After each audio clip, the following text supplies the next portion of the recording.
I'm Stephen John Drew from the official GonnaGeek.com show, a weekly geek news podcast that is a part of the GonnaGeek Network, just like the show you're checking out now. Shows on the network are individually owned, and opinions expressed may not reflect others. Find other awesome geeky shows at GonnaGeekNetwork.com. Capes on the Couch podcast is for entertainment purposes only. Dr. Issues is a psychiatrist, but he is not your psychiatrist and does not have knowledge of your individual situation. For any personal mental health concerns, please consult your own healthcare providers. For medical emergencies, please call 911 or the designated number in your area immediately. Remember that you are not alone and help is out there.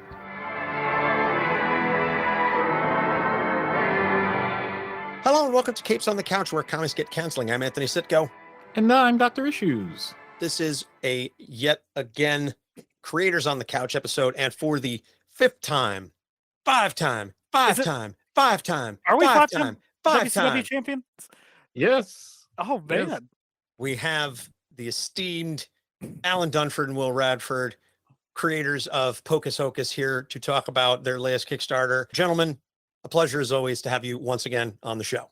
Yeah, thank you. Thank you. Yeah, thank you. Definitely love being here, and I can't wait to. I want to also lightly touch on Grandma Chainsaw too, because you guys finally had a chance to read the full thing. So I do want to talk about that just a smidgen. That's fine. We can absolutely perfect. get into that. We're the second creator/creators we've had on for 5 times. So a couple months behind Erica Schultz. She just beat you into the 5-timers club, but she is no longer alone now. Oh, it's a good club to be a part of. Yes. It is a good club. You don't get jackets, but you do get charity donations to a charity of your choosing, as selected by Erica.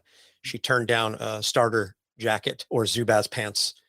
I was like, something retro 80s Giants, something. And she's like, no, donate. So we'll find a charity that is near and dear to you guys and donate to you as well. But so you're here to talk Pocus Hocus, the 5th book in the series, which is technically chapter 2, book 1, correct? Mm-hmm. Yes.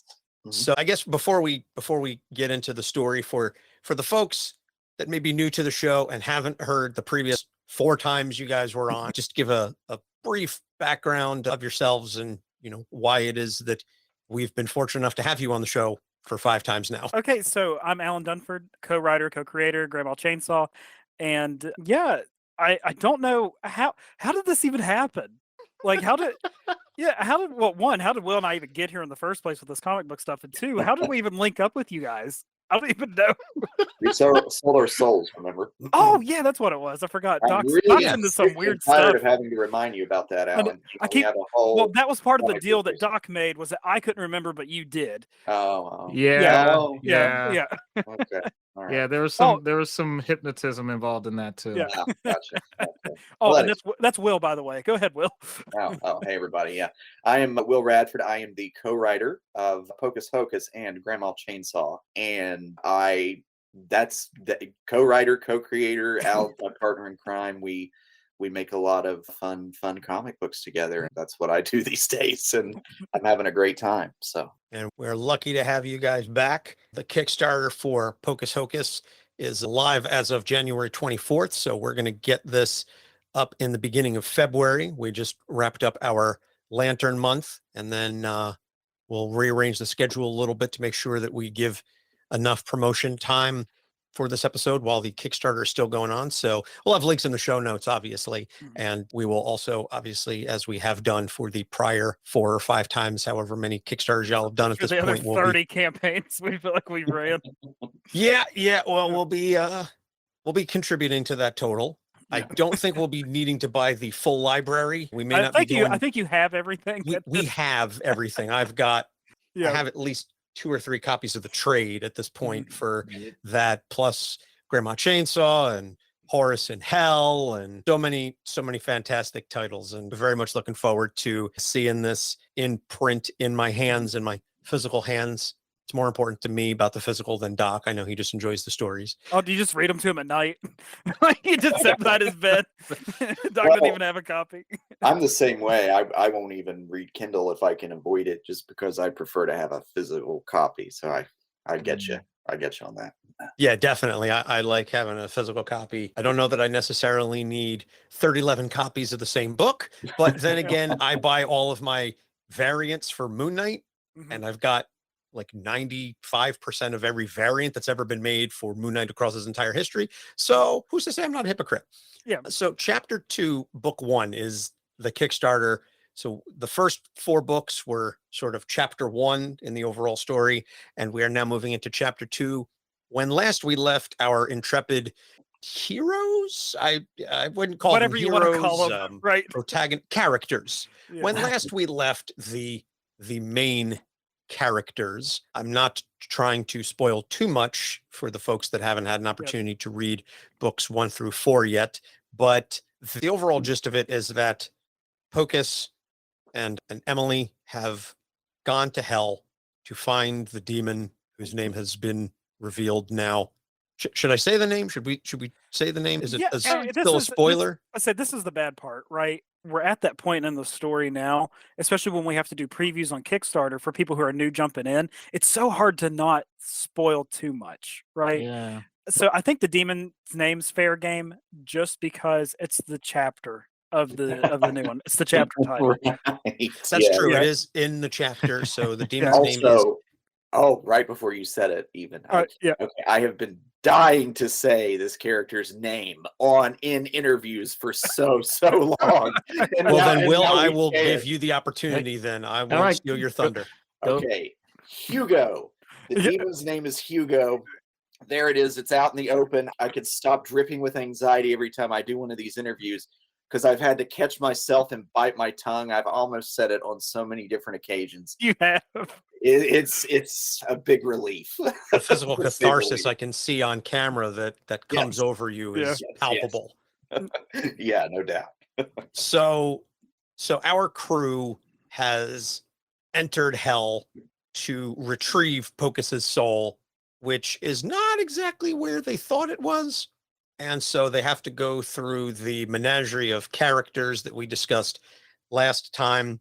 And they're now entering a new dimension under the control of a major demon, whose name again, it's the kind of thing it was stated in the previous volume.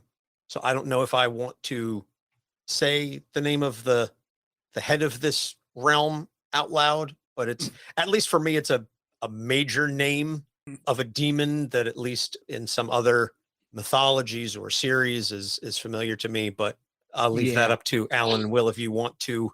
Yeah, I mean, we mentioned it in the thing because it was cool to us that we made this character Lilith, and she likes to go by Lily because it makes her sound more approachable, right? So, like the idea when we introduced her, when our oracle was giving her titles, one of the most important ones to us was name who has no chains.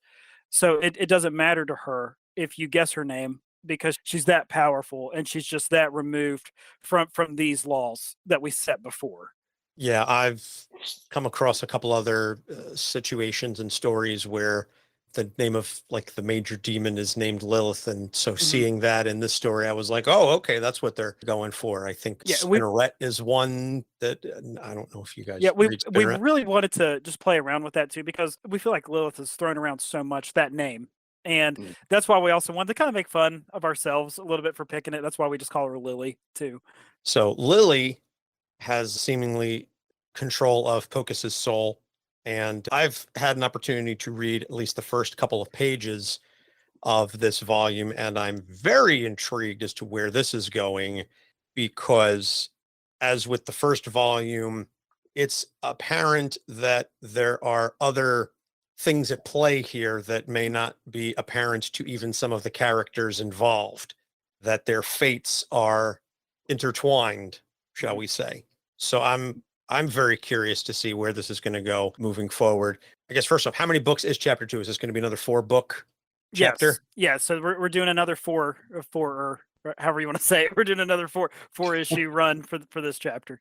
Okay. And then how many chapters ahead have you planned, or how many chapters do you see for this whole story? Well, I think we've already talked about 2 more chapters after this one already. Yeah, at least. I would say that we've planned pretty far in far. advance. Yeah. For Pocus. Yeah. Just Mhm. because we'll obviously touch on this later, but like with Grandma Chainsaw, to us, it lends itself better in a smaller vacuum. Just doing like a 4-issue run of that, it sounds good because we don't want a Jason Goes to Manhattan situation on our hands where we don't know what we're doing with this character anymore because we think Hazel will just work better in smaller. But with the story like Pocus and how big this world is getting, and I just think it lends itself really well to a series, and we could just do so much with it and all the weird characters that we're introducing along the way. That's the big thing. I Mhm. think we realized too, especially when we sat down to start 2-1, is what I'll say. One of the things that we found that really propelled us forward and got the momentum going again was our discussion about characters. Mhm. And it seems like the new characters were almost one of the first things that we talked about in regards to it, which could be my own selfish thing. I know whenever I sit down to write something, I always start with characters and backstory. Yep. But when we started thinking about that and cracking each other up like we always do, and the rhythm came in as familiar as it always does again, I think that's when we knew, okay, we were really, really confident going forward then, because I mean, that's the thing I'm the most excited for in this arc, really, are the new characters that we're going to introduce and how those then propel these characters and also the readers deeper into this world and also give them something new. Yep. Yeah, character driven stories for me are always exciting, and I've talked about this previously, I think both with you guys and with other creators and just on the show in general. I mean, action is great, punchy stuff is cool, makes for awesome splash pages, but if you don't care about the characters, if you don't care about what is driving the story, it's just going to kind of fall flat. You know, I know Mhm. Doc has similar feelings about that as well. Oh yeah, I mean that's part of why we have the podcast the way we do. The idea that you could take characters that may or may not be based on real people, but still are unique enough that we can quite literally talk about their psyche. That's an Yeah. amazing experience. And that's Yeah. exactly why creators come on this show, because not that we don't discriminate, but at the same time we recognize when we see it people that put that level of effort into it. Yeah. So it's amazing. Yeah, thank you. And one thing that I'll say about Alan and myself too is like whenever we've had those conversations, whenever we started doing this, working on it, everything, the character driven aspect of it was so important. We wanted dimensions to these characters. And I think I've figured out that a lot of that, looking back on Alan and I's, friendship, and ever since college, or excuse me, ever since high school up until this point, this is how scrambled my mind is today, guys. Ever since high school up until this point, we've always sort of talked about people and characters and these sort of scenarios that we will come up with and put people and characters in. And I think that really just stems, honestly, I mean, this might kind of sound kind of bizarre, but I think it stems from a love of people. It's like a love of people, their mannerisms, their personalities, their diversity, everything. Yep. Yeah, and that's such a weird, eerie thing, like not eerie, but weird thing for me to say, because, I guess something about my mannerisms or personality makes people think that I hate people or that I'm not a people person, which I guess in some ways is true on surface social levels. But no, I think a lot of that information on how we write these characters comes from that. I really do. You got that resting bitch face, Yeah. Will. Well, Will's got RBF yeah, bad. yeah, absolutely. It's just it screams misanthrope, and Yeah. Right. Yeah, exactly. that guy off in the corner at the party just staring at everybody. I hate everybody here. Right. It's like, Who guys, the hell do they think they are, enjoying themselves? I'm more like Tim Burton than I am Thomas Ligotti, I promise. It's like Nice. I'm much more interested in genuinely getting to know people and that kind of thing. So Yeah. Small gatherings, small, yes, intimate all those situations. Yeah, Same. Even more Yeah. so for Doc. Oh yeah. yeah. Even more so for Doc. That's understand. I mean, I definitely get that. Yeah, I mean, given the work and everything, that it's got to be a nice. Which I think comes across actually in the stories, because it does ultimately come down to a very small group of characters that you're dealing with. You're not talking some large ensemble cast where you have to juggle 20 different characters and all of these various subplots. I mean, when it comes down to it, you've got the four mains is Hugo, you know, Pocus, Emily, and to some extent Horace as well. That's really it. Or I think, Migos, yeah. I think once you start getting beyond that, then there's different dynamics at play, certainly with additional characters. But I think the interplay among those four key folks is really what drives the story. And so I think that idea that you're not hammered with the large crowds and the large settings that comes across in the story, whether it was intentional or not, I think That's interesting. Yeah, I never thought of that, but no, I think you're right. I do think you're right about that. Yeah. it sounds like something Doc would have said, probably. You know, oh, I'm going to psychoanalyze the meaning behind this. And No, I mean, it's well, even writing in general, I've always preferred to work with a smaller group of like primary characters. And I think maybe that's what it is, Alan. It's the fun comes in the secondary character writing and knowing that some of these characters are just going to drop in long enough for them to do what they need to do, and then they'll be gone. Yeah, but there is one character though, and I can't wait to talk to him about you guys in the next episode that we introduce. I sent you the artwork for him in your guys' email, and he shows up in the last 2 pages that are inked that I sent you guys. Let's just say he's a very essential character to us getting us to where we need to go to, because he knows the ins and outs of where they're at. And I hope it comes across this way, but when we were writing this script, and I never thought it could happen, when we finished Grandma Chainsaw issue 2, Will and I, we were in tears. We're cracking up at how just the wild stuff that happens in it, and how it ends is just so crazy for issue 2, and it's a good lead in for 3. But there's one scene in Pocus Hocus, this issue, volume 2, number 1, where Will, I think it was the hardest that we've ever laughed when writing something, and it involves that character. Yeah. Like it's just it's a full page of just absolute nonsense. It's probably us at our worst, honestly, when I think about it. But we did it anyway. but we had so much fun writing the thing, and it was just so stupid. I appreciate you guys saying that, because although I will admit we don't write on the scale that you guys do, like we're not writing comic books yet, we do write for our show, and we write for a skit. And without going into detail, I know that feeling that you are expressing directly, because maybe 3 or 4 episodes ago, I ended up in this zone, and I'll be honest, it was very childish, but my soul was just laughing inside so hard. And I said, I don't care if a single person on this planet enjoys this as much as I am right now. I needed to do this. Yeah. And then around that same time, I get a text from Anthony, and he says, this is the greatest thing you've ever done. So the idea that you get into that type of flow state of just pure enjoyment of the process in addition to the result. And that's the thing. Even if you don't think it's going to hit with everybody, it's like, it doesn't even matter, but somehow it's even better because you know it will hit with the people you need to.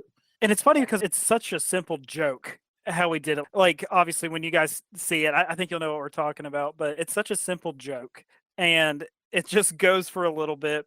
And it's good. It's honestly just good, fun, clean humor. And it just cracked us up. Yeah. And Grandma Chainsaw, we kind of have to change our minds a little bit because we have to go to a really dark place for some of the stuff that we have to do for that one. Very different. Yeah, but we still have fun. You know, hey, we're here. Oh, sure, right? Yeah. No, it's fun is the name of the game for me. I mean, like, I've never had more fun in my life working on anything creatively than I have writing these comics, you know, and I mean, that's the honest to God truth. And don't want to single out comics specifically in saying that, because I have read some very, very moving comic books. I've read some very, very unsettling, horrifying comic books. They can conjure up all of these emotions. But for me, it's just writing in this medium. I mean, there's no kind of creative fun quite like this, you know. And I hope it's the same for the rest of the team. But then I look at their work and the painstaking precision that went into it. I'm just like, oh my God. I hope that they are also enjoying this and finding that same inspiration. Well, again, based on the fact that we've had you on now 5 times, I think that passion and that joy comes through in the stories. And it's not just obviously the artwork, but it's the characterization and the writing, the interplay and the dynamics. You need to have that. And if you are just going through the motions, people pick up on that. Yes. And they may enjoy it. It may still be good, but it can definitely come across. Whereas I will enjoy passion. I love seeing people that are passionate about something, even if it's not something that I'm necessarily interested in or that I care about or that I share that passion. If you are all in, if you are balls to the wall on something and it comes through every pore of your being, I will go on that journey with you for at least a little while, just because it's fun, because it's infectious, and that passion comes through, and it comes through your writing. And I hope to our listeners, it comes through the show that when we're on something and when we're not on something, but you know what I mean. That's a whole other show. That could be an entirely separate Actually, topic. that's how we wrote Grandma Chainsaw, but we'll talk about that later. All right. Hey, listen, I'm here for it. No, but when you're on that vibe, when you just, it's clicking and you're in the pocket there, it really comes across. And I find that those episodes, I'm the guy who checks the numbers. I know Doc couldn't care less, but I'm the guy that checks the numbers like a couple times a week. Those episodes where I feel, you know what, we vibed, we clicked, whatever, they seem to do a little bit better downloads wise than some of the other episodes, even if the character that we're talking about isn't a huge name. You know, we have some big name characters, and then we have some characters where people are like, man, I don't know anything about that one, I'm going to skip it. And that's fine. Not every episode has to be for every person, but the episodes that draw people in, that I think maybe some of like the sleeper hits, are the ones where things are going well. And I find that passion again comes through with your writing and your stories. And we've had creators on that they have good stuff, but it's just like, okay, this is whatever. And then not to blow smoke, but you guys, it comes through. And that's why we've had you on as many times as we have. And there's other creators that I would love to have back, because it bleeds through the page and you're like, you get it. You're reading it and it pulls me in again, even if it's not a subject matter or character that I care a lot about, it pulls me in. And so I appreciate that. Well, I've noticed that dynamic in just a lot of things, just life in general, is the genuine, like the authenticity will shine through oftentimes, even in the most seemingly inauthentic situations. But that's a really good point. And if that is the case, Alan, we really should have a winner on our hands with this new issue, because it was the most fun I've had since writing issue 3. Yeah. Just in terms of like the humor and just the way that it escalates and all that. Yeah, this issue builds a lot. It does, And I'm so sorry in advance, but we are just going to cut the bottom out and just right where you guys are standing, because we have a very abrupt ending for this issue. And it's very on purpose. Yes. And it's one of those, we hope it comes through this way. I think this might be the most abrupt ending that we have. And we hope that it bleeds through to oh my God, I need number 2 now. Right. So. Okay. Yeah. I can appreciate that. Yeah. I mean, I'll put it this way, Anthony, even more so than me, but I did grow up a little bit with Monty Python. If anybody has ever seen an episode of Monty Python's Flying Circus, the whole point of it is they knew themselves. They didn't know how to write endings. Right. I'm not saying you guys don't. I know you guys have a plan. No, Monty Python is just a bunch of inside jokes. That we just happen to be a part of now. Right. So that's why it's so endearing. You guys, 100%, I agree with those things. Yeah. I absolutely did grow up on Monty Python and the show and the movies and everything. And I'm almost tempted to go off on a tangent about Monty Python and the passion I feel for it. But that's the beauty of having your own show. Go ahead and do it. So the thing about Monty Python is I saw Spam-A-Lot in theaters. I saw the Broadway show Spam-A-Lot. And the thing that gets me about stuff like Spam-A-Lot and the legacy of Monty Python, and they've spoken about this themselves.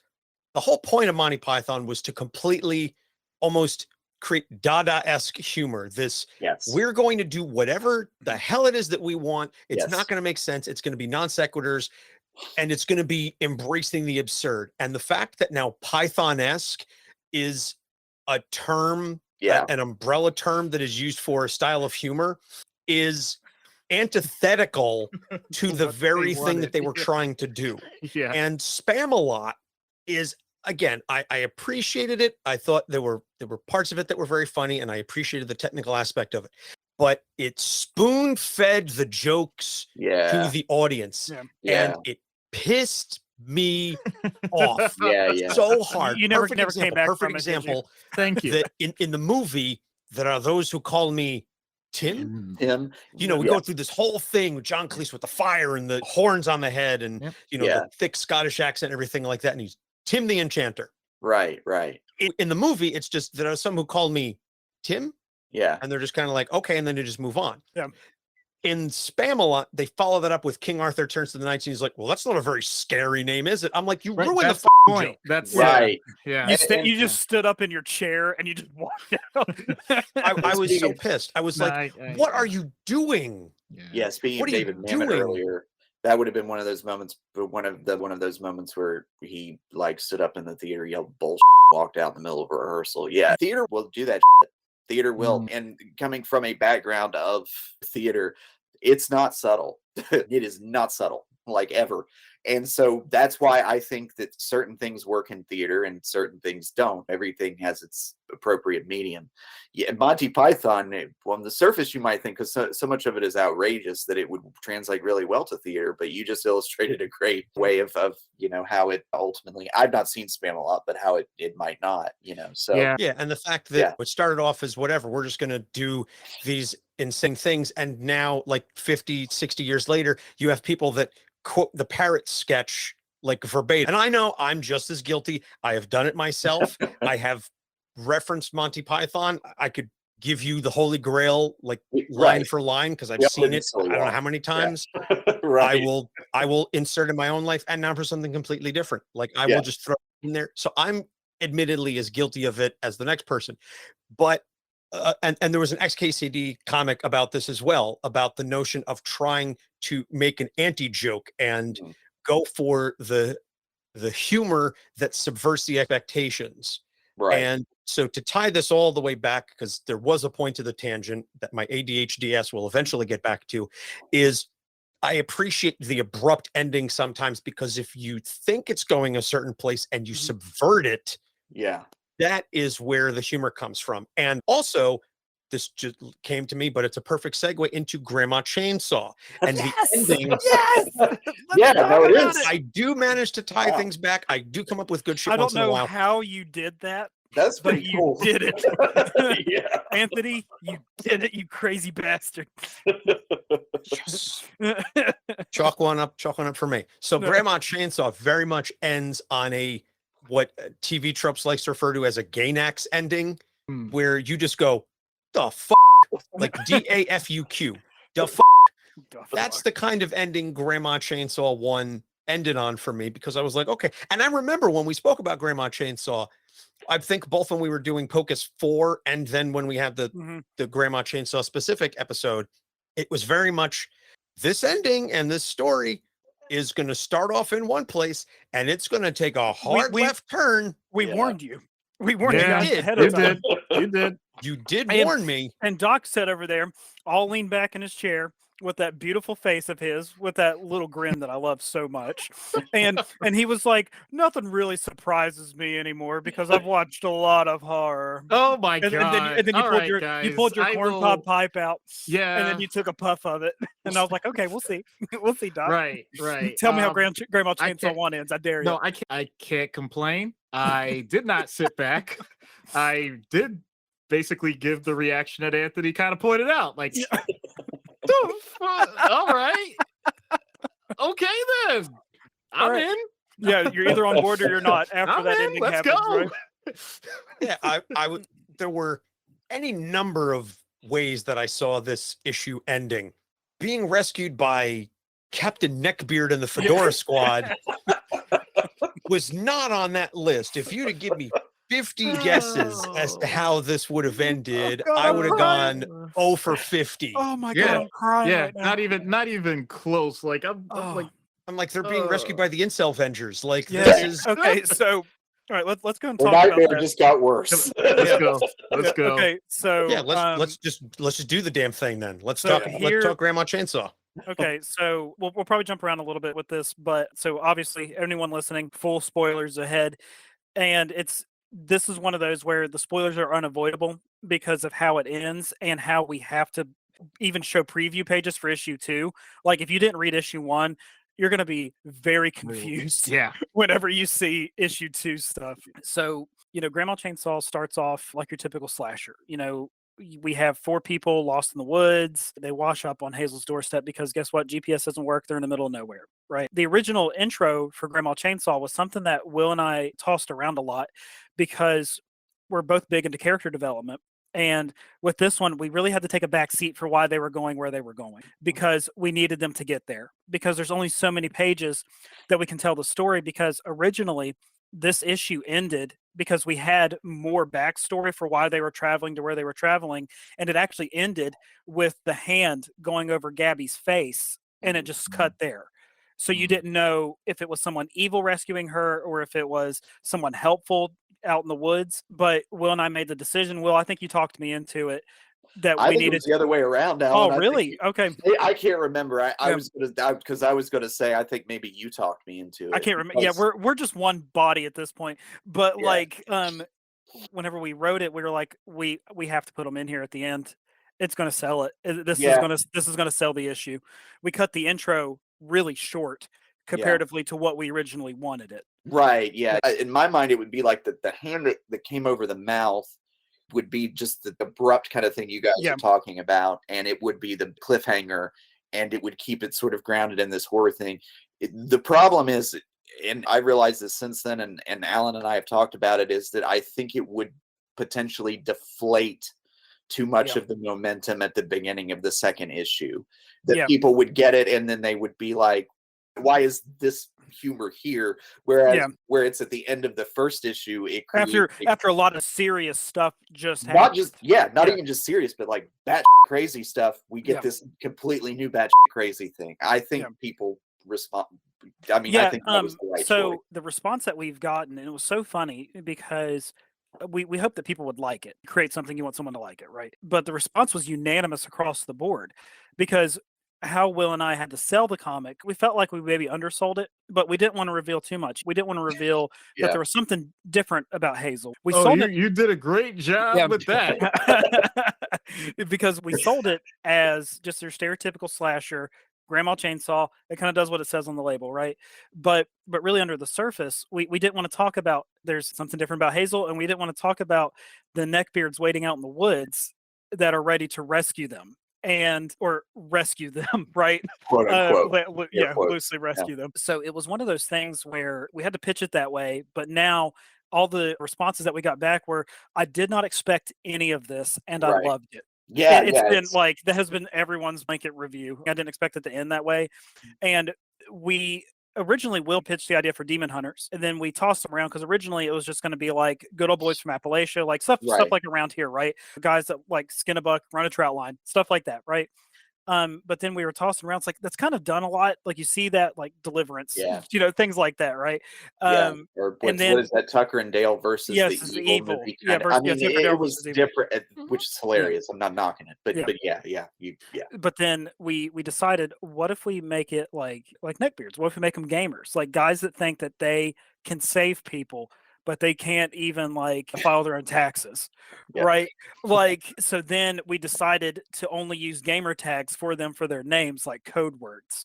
And then that's when just the hilarity ensued. And we were kind of worried, I think, too, right, Will? We were afraid it was going to take too much of a left turn whenever they got out of the house. Yeah, I don't think there was ever any disagreement on whether or not to do it, but it was like we just wanted to be sure that it was done as correctly as it could be. And I mean, and the humor was wild to juggle too. Yeah. Because is everyone in the know on this, right? And if they're not in the know on this kind of culture of people, because hell, these are our people. I play Magic the Gathering. I play D&D. I'm raised around these guys, right?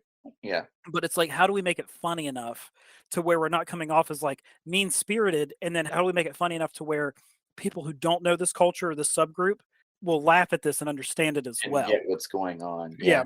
And the idea was never really to single out a specific culture or anything like that as a whole. We're just making fun of ourselves, honestly. Well, yeah, and a personality type also that. And everyone knows someone like these people. Right. Yeah. And that will lend itself to a character that you might want to see die in a slasher story. Yeah, and that was the thing, like, okay, so especially with like Fury Chan, the leader of the Dead Squad, right? How do we make someone so deplorable that the audience will just love to hate this guy, right? And we feel like we kind of captured that with him, but we had these sobering moments, like, so really all escalates toward the end of the first issue where we see Haley die. Hayden's girlfriend Haley dies. We see her strung up to a wall, blood written all over the place. It says elbows off the table. Her arm is shoved through her. Her elbows are mangled. And then we run downstairs. Liz is taken. Her lungs are cut out and thrown at Gabby, and it says smoking kills. And then we go outside, and then I'll go and let you guys take over now, because we can go ahead and get your reactions to I guess the issue as a whole and what you guys thought. It was wonderful. And as somebody that, and I think I even said this, I'm not big on horror, but I am big on stuff that subverts expectations. And again, the passion comes through. And I was like, okay, the artwork is phenomenal. So that alone, not that the writing was bad, but the artwork was fantastic. So that's going to keep me hooked. Oh, we know Brian carries us. We're fully aware. And then the ending that just, we're just going to go over here now. Like, what? Yeah. What? Yeah. I was just like, okay, I'm here for it. And again, it's I think you said it's going to be like, what, 4 issues, whatever the total. Yeah. So I'm like, we're just going to bang, bang, bang through this. Bring it on. Just inject this right into my veins. That was the thing for me, because, and it has nothing to do personally with you two. Whenever I get something, I'll explain my thought process here. Whenever I get something that is a different product from something I've already come to expect, so I already know about Pocus, so I'm like, okay, Grandma Chainsaw, a different thing, therefore change your expectations, and I'm getting horror, continued horror. I'm like, all right, cool, these guys can do this is cool. And that's why I made the comment I made the last time we talked, and to just basically, in a great way, to say, yeah, this is a middle finger to anybody that actually thinks they know what's going on. That's the way I felt about it. And I'm like, all right, I am not giving these guys enough credit for where they put their minds moving forward. And that is my favorite thing. I don't need to get the classics with a twist. I need random stuff. I like that. I really enjoy that. So that's really the credit that I give to this one. I really did not even come close to anticipating or guessing. And that once that's it, and my mind is open like that, I'm like, you know what? I'm all in. I'm a lemming off a cliff. Like I'm good. Trust and suspension of disbelief is you got me hooked. Yeah. I mean, I read a lot, just to kind of reinforce that. I read a lot of experimental lit, not a lot, but sometimes I do. And whenever that happens, people will be like, why were you reading that to look intelligent or, pretentious or whatever? It's like, no, I'm reading it because it's completely unlike any other thing on the planet, and I'm just bored of whatever conventions that are in other books at the time, So, I mean, in my mind, it's like, where can we go that's new, just new? And I don't care that it's bizarre and off the rails, and neither does Alan, as long as we earn the right to do that and we're not cheating our readers in some way, And that's the thing. We're also trying to create something fresh and new for our readers, even when we're telling a Faustian tale, or even when we're telling a slasher story. We just want people to have fun reading this thing.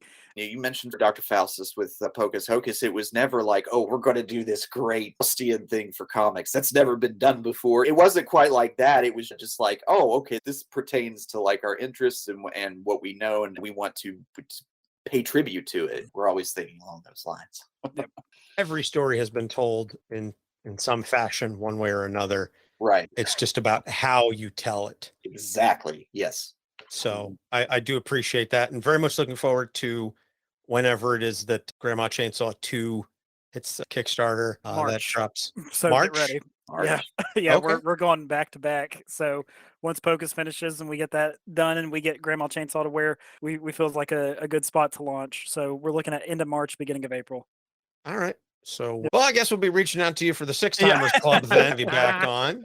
talking about that. So talk to me about some of these Kickstarter rewards then for Okay. Pocus 2-1, so to speak. Yeah. You've So got a number of variant covers, some gorgeous covers here. I do think I will have to get at least one or two of these variants, just because again, I just appreciate they're so beautiful.